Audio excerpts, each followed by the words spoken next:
tangkap Caimin. Wow, ngeri banget ini kan. Saya sempat kaget itu. Iya. Tangkap Caimin oleh Gemas NU yang menamakan itu di KPK. Iya. Ada beberapa beritanya ya. Betul. Salah satunya kemudian trending topik. Iya. Nah, ini yang menjadi persoalan ini, Tuan ya. Caimin selalu digulirkan ketika menjelang kontestasi itu. Betul. Masalah kardus duren. Apakah Caimin itu akan terjegal? Ya.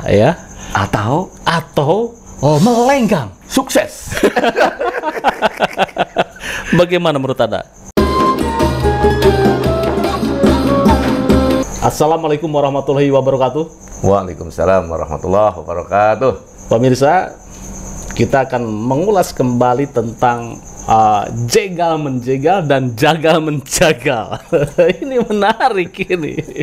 Saya bersama dengan Pak Puan Badiang, Dr. Puan Badiang, staf pengajar di salah satu universitas dan juga aktivis aktivis salah satu ketua umum partai ini.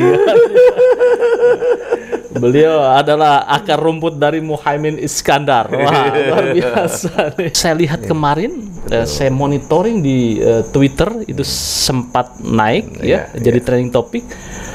Kemudian juga agak pemberitaan bahwa tangkap Caimin. Wow, ngeri banget ini kan. Saya sempat kaget itu. Iya. Tangkap Caimin oleh Gemas NU yang menamakan itu di KPK. Iya. Ada beberapa beritanya ya. Betul. Salah satunya kemudian trending topik. Iya. Nah, ini yang menjadi persoalan ini, Tuan ya. Caimin selalu digulirkan ketika menjelang kontestasi itu. Betul. Masalah kardus duren. Nah, ini menurut Anda ini ya? Iya. Ini seperti apa sih sebetulnya ya? Oke. Sepanjang yang Anda ketahui. Ya, siap. Makasih Pak Yusuf. Ya. Assalamualaikum warahmatullahi wabarakatuh, pemirsa yang saya banggakan, ya kan. Selamat malam, ya kan. Ya. Pak Yusuf, ya kalau cerita tentang jegal menjegal, jagal menjagal itu kan urusannya dengan urusan yang sebenarnya itu persoalan demokrasi. Ada apa sih sebetulnya dengan Caimin ya? Oh, iya. Setiap kali kontestasi itu kardus duren itu kan ya. Muncul itu ya. Muncul. Iya. Kemarin demo beberapa orang lah ya di KPK. Betul ya. Walaupun beritanya memang tidak marah. Tidak marah. Jadi seperti yang saya katakan bahwa Pak Yusuf, bahwa demokrasi kita itu masih yang berkualitas, sudah ada yang berkualitas, dan masih ada yang berkualitas.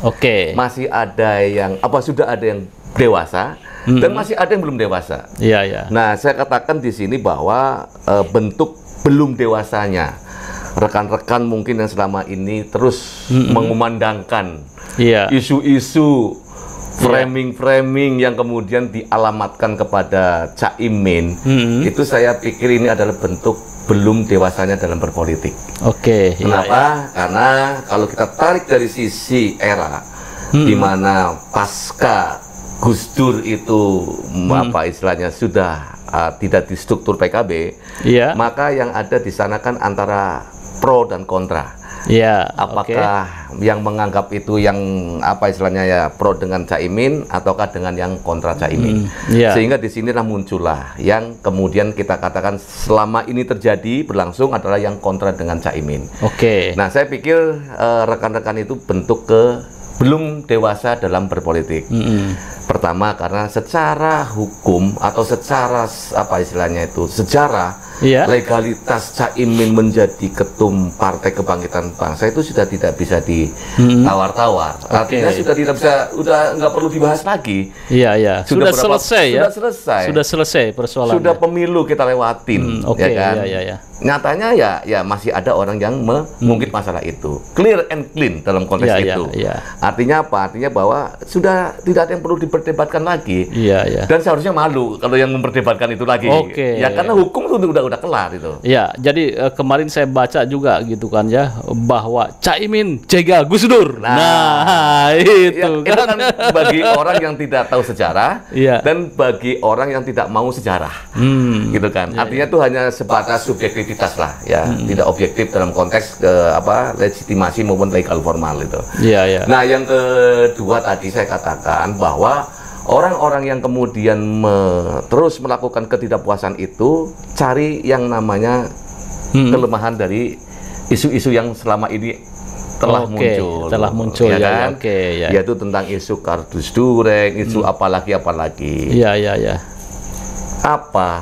Pandangan saya begini, Pak Yusuf, seandainya gitu kan, beliau atau Caimin itu memang memang terlibat atau memang benar salah, tersangka. Ini sudah 3 kali periode bukan kepemimpinan KPK loh, Pak. Tapi hari ini bukan berarti kita mau apa. Ya, hari ini belum ada satupun pimpinan KPK yang kemudian mengeksekusi Caimin itu bahwa itu terlibat. Itu yang kedua. Yang ketiga itu seorang yang merasa bersalah. Tidak mungkin akan berani menyalonkan capres. Tidak berani akan menyalonkan cawapres. Nah, itu bentuk dari percaya dirinya Caimin bahwa beliau tidak ada hubungan apapun dengan persoalan KPK. Artinya tuh hasil akhirnya apakah itu tersangka apa? Naudzubillah, ya kan? Itu tidak ada. Nah, inilah yang harus kita lewati, bahwa rentetan-rentetan yang selama ini terjadi itu adalah orang-orang yang memang pertama yang kontra, yang tidak dewasa. Ya kan? Kemudian sekali lagi tadi yang katakan itu adalah orang-orang yang menginginkan akhirnya diintervensi oleh pihak-pihak lain. Yang memang pengen Caimin tidak maju, NU tidak maju, ya larinya kan ke sana, gitu. Ya kan? Jadi Anda lihat nggak sih ya bahwa gerakan itu karena Caimin itu kemana-mana glorifikasi itu kan masuk ke kantong-kantong Nahdijin, kemudian masyarakat. Juga masyarakat dan luar biasa loh itu banyak pagelaran musik-musiknya. Betul. Kemudian satu sisi ada Prabowo, kemudian ada Puan Maharani di sini itu ya. Nah, seolah-olah ini Caimin ini seksi, PKB itu seksi. Nah, seksi ini apakah memang ada yang tidak senang sehingga sudahlah ini kasus Duren dinaikkan kembali? Nah, itu seperti apa tuh Anda? Sehingga seolah-olah gitu kan ya KPK itu di pressure nih.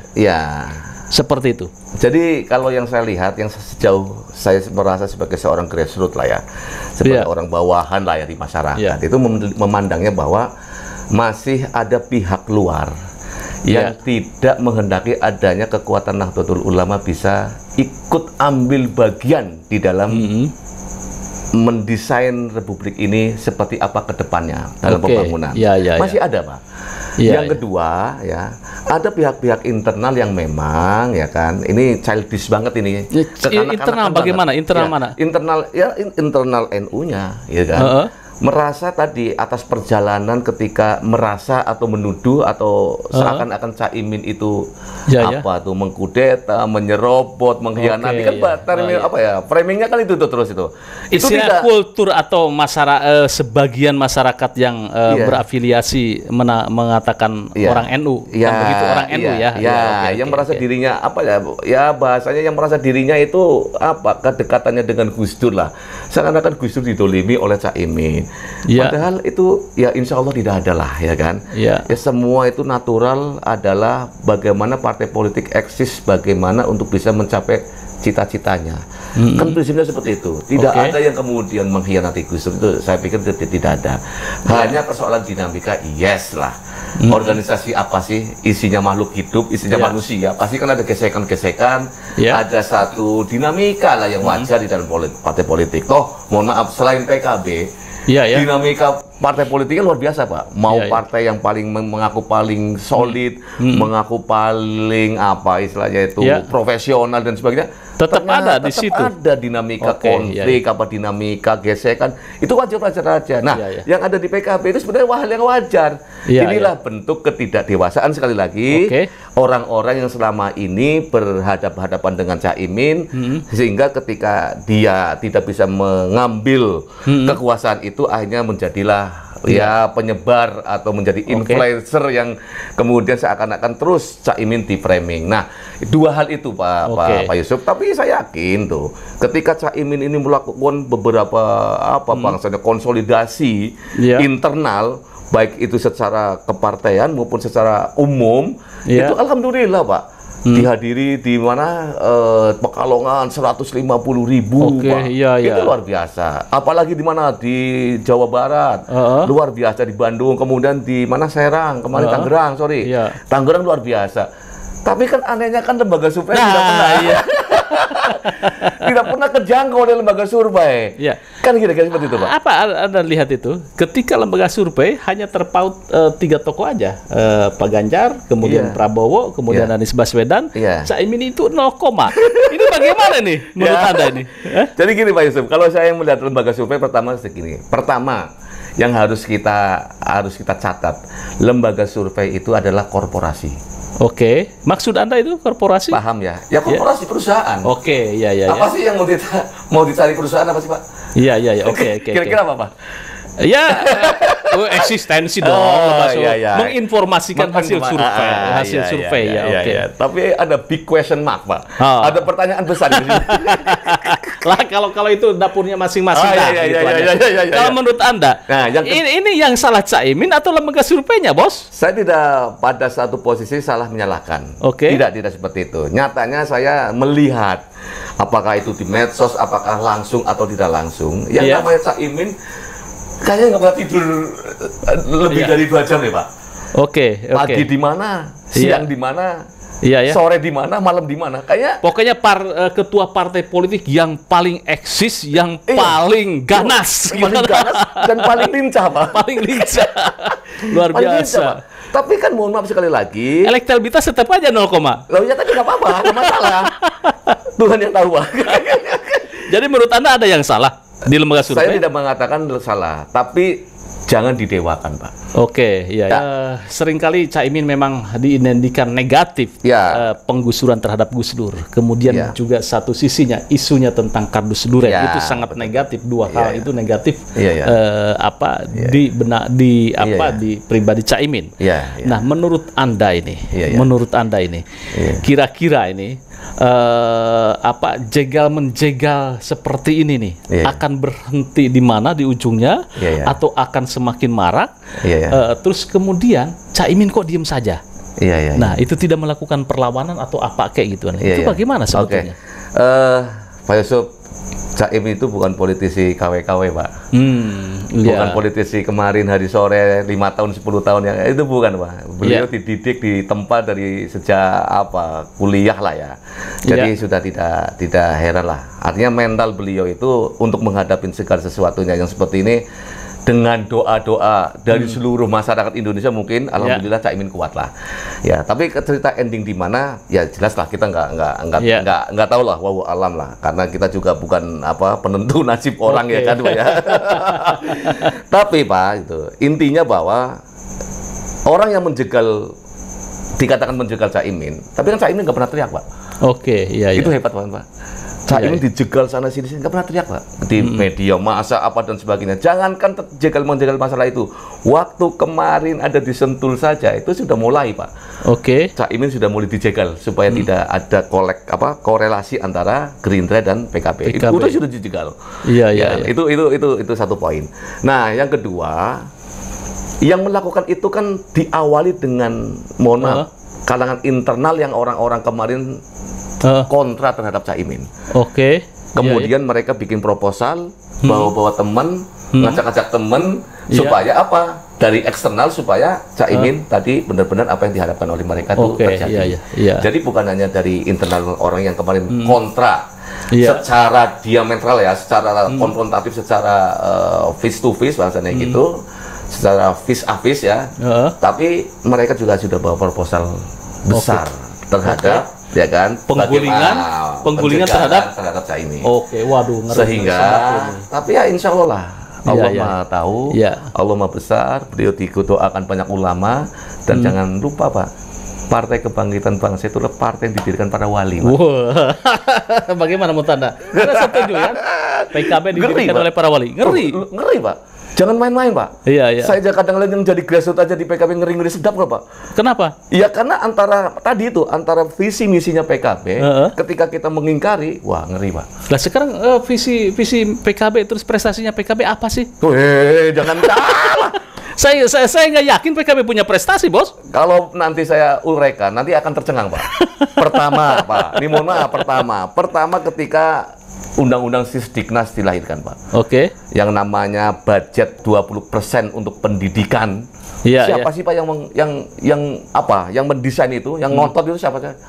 Beliau adalah saat itu ketua fraksi.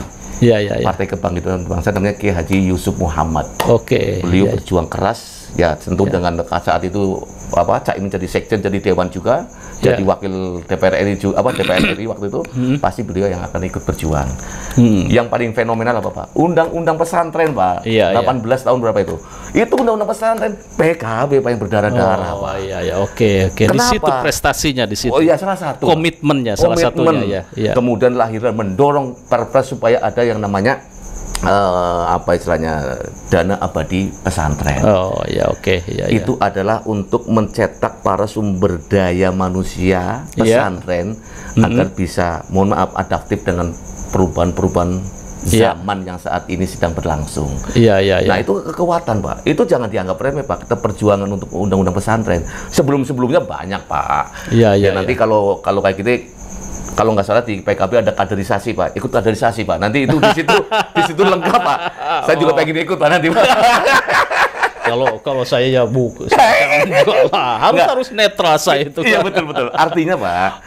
Seperti aja saya disebut TV PKB. PKB TV. Aduh. Ampun. Namanya netizen Pak ya. Nah artinya gitu Pak. Prestasi PKB, mohon maaf, hari ini jangkarnya NKRI Pak. Jangkar NKRI. Artinya apa? Mohon maaf, yang mau ke kanan-kanan kita tarik ke tengah, yang mau ke kiri-kiri kita tarik ke tengah, sehingga NKRI yang berbineka tunggal ika itu tetap langsung Pak, berlangsung Pak. Oke, luar biasa ya. Jadi closing statementnya, bagaimana ini kira-kira apakah Caimin itu akan terjegal, atau melenggang, sukses? Bagaimana menurut Anda? Insya Allah akan diakhiri tadi Pak. Kalau nggak capres ya cawapres. Dan Insya Allah capres dan cawapres 2024 Insya Allah bulan apa dilantik. Luar dan biasa. Dan orang NU harus bangga, harus bahagia, senang punya cawapres yang energik, punya capres yang energik, punya cawapres yang energik. Anak muda Pak. Bagaimana menurut Anda? Pemirsa, saya tunggu komentarnya. Terima kasih. Jangan lupa like, share, subscribe pada Suat TV. Wassalamualaikum warahmatullahi wabarakatuh. Waalaikumsalam warahmatullahi wabarakatuh.